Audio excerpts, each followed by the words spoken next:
And it is just there's a general kind of lack of knowledge about science. Not just specifically you, right, who thinks that fucking pixies bring electricity from one side of the room to the other, right? You've got to stop believing that, my friend, with their little flapping of their wings and fucking wiggling of their tails. That's not the way it works. What, do you think there's a little elf in the bulb who dies eventually, and then you're going to take the elf down and replace him with a new one? No, of course not.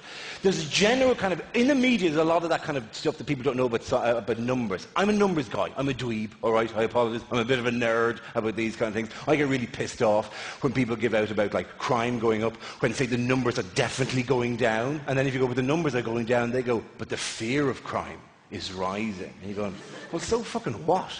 You know what I mean? Zombies are at an all-time low level, but the fear of zombies could be incredibly high, doesn't it? It doesn't mean we have to have government policies to deal with the fear of zombies. It's ridiculous, for Christ's sake. The NHS, there was a survey in the NHS about dentistry where they found that some people are removing their own teeth.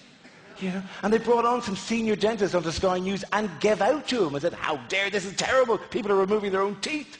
And this guy stood there and went, well, obviously, systems should be put in place to deal with, which is stupid. He should have just gone, well, these people are clearly fucking morons at the highest order. I mean, who removes their own teeth, for Christ's sake? I'm a dentist. I don't remove my own teeth. You know?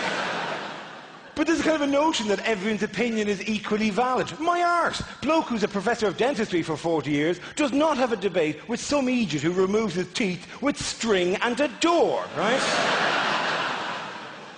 It's nonsense. And they'll have this all the time with medical stuff on the television. You'll have a doctor on and they'll talk to the doctor and be, oh, doctor this and doctor that, and what happened there, and doctor, isn't it awful, right? And then the doctor will be talking about something with all the benefit of research and medical evidence, and they'll turn away from the doctor in the name of balance and turn to some quack witch doctor, homeopath, horseshit peddler on the other side of the studio.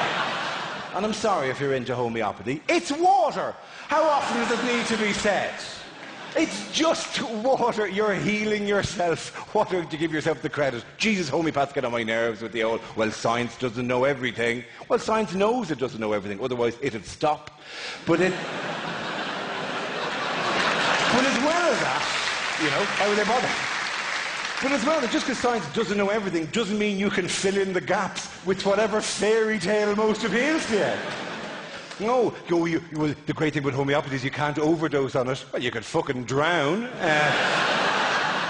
I'm sorry. It seems harsh, and I used to be much more generous about it, but right now I would take homeopaths and I'd put them in a big sack with psychics, astrologers and priests, and I'd close the top of the sack with string and I'd hit them all with sticks. And I really wouldn't worry who got the worst of the belt of the sticks, right?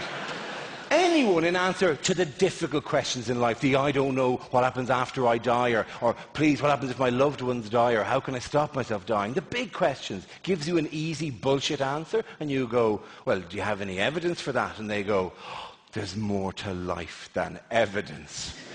Get in the fucking sack.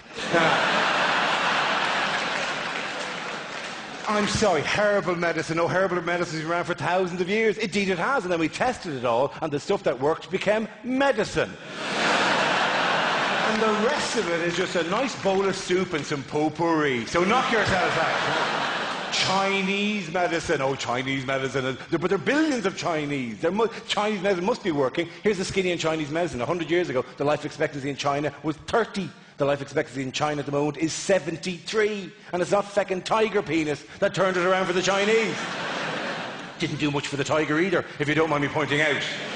Oh, but they're so wise. They've one word for crisis and opportunity. Yes, but they also have one word for China and Tibet, and it's China, so fuck them. Right, so. Yeah, like we're going to take them on. Come on. Like, yeah, I do love I get a round of applause always, and as if we're going to, come on, we'll take them on. We'll take on the Chinese. The hammers of the Apollo. We'll go bananas. We'll go over there, like whatever. It'll be fantastic. You can supply the food out of the back of the truck. You can find the oil for the car. I don't know what you'll do at that stage or whatever. You'll do some IT, and listen, you can light it up with one of your fairy bulbs. But it is just one of these like ridiculous things. Like, well, you never see that balance thing with really, really hard science. You never see it with like physics. Like, you never see like a guy on talking from NASA about a space station. They go, oh, Mr. NASA guy, you have a new space station. And they talk, and then they go, right, but that's very interesting. But for the sake of balance, we must now turn to Barry, who believes the sky is a carpet painted by God.